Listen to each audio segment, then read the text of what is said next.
ஓம் ஜெய் ஸ்ரீரமணாய. பகவான் ஸ்ரீ ரமண மகரிஷி பக்திஞான இயக்கத்தின் ஆன்மீக அன்பர்கள் அனைவர்களுக்கும் எங்களுடைய மனமார்ந்த இனிய காலை வணக்கம். இன்று ஜூலை 8 செவ்வாய்க்கிழமை. புகழ்ச்சி ஒரு வேசி என்ற தலைப்பில் இன்று நாம் தியானிக்க இருக்கிறோம். மண்ணாசை பொன்னாசை ஆகிய ஆசைகளை ஜெயிப்பது சுலபம். ஆனால் புகழ்ச்சி என்னும் ஆசைக்கு அடிமையானவர்களை மீட்பது மிகவும் கடினம். புகழ்ச்சி வலையில் விழுந்தவர்கள் வேசியிடம் மாட்டிக்கொண்டவர்களுக்கு சமமானவர்கள்.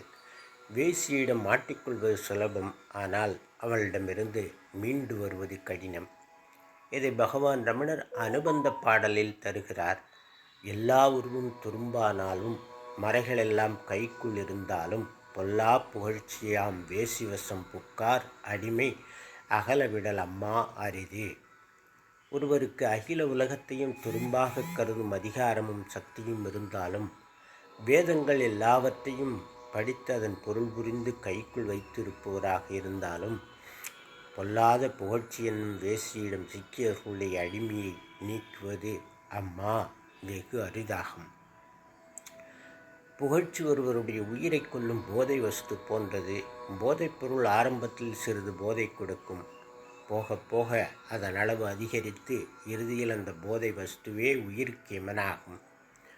புகழ்ச்சி அகந்தையை கொழுக்கச் செய்யும் போதைப் பொருள். இக்காலத்து அரசியல்வாதிகள் புகழ்ச்சிக்கு அடிமையானவர்கள். அவர்களே பணம் கொடுத்து ஏற்பாடு செய்து மேடை போட்டு தன்னை புகழச் செய்வார்கள். அது அவர்களுடைய பாப்புலாரிட்டி உயரச் செய்ய அவர்கள் கையாளும் ஒரு யுக்தி.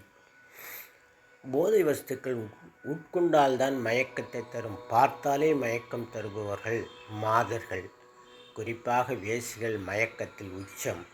அது அவர்கள் தொழில். வாடிக்கையாளர்களை மயக்கி அவர்களிடம் உள்ள எல்லா சொத்து சுகங்களையும் கறந்து கொண்டு இறுதியில் கைவிட்டு விடுவார்கள். எனவேதான் அவர்கள் பிடியிலிருந்து மீள்வதே மிகவும் கடினம்.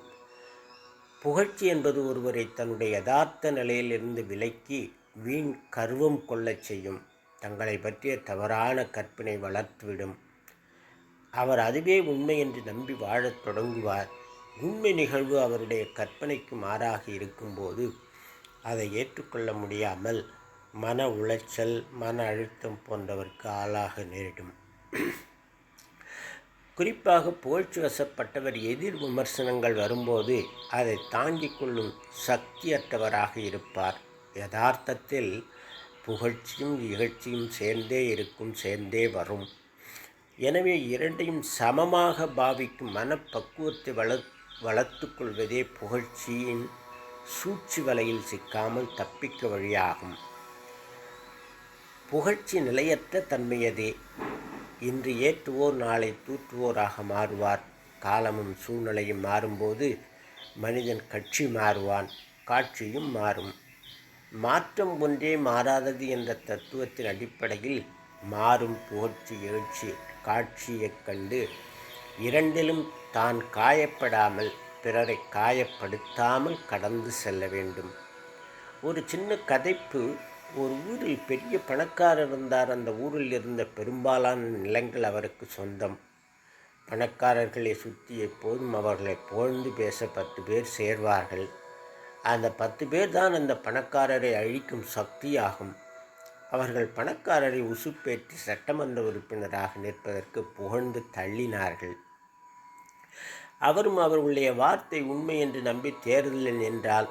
ஆனால் அந்த தேர்தலில் அவர் படுமோசமாக தோற்று போனார். தேர்தலில் அவருடைய சொத்தெல்லாம் காணாமல் போய்விட்டது.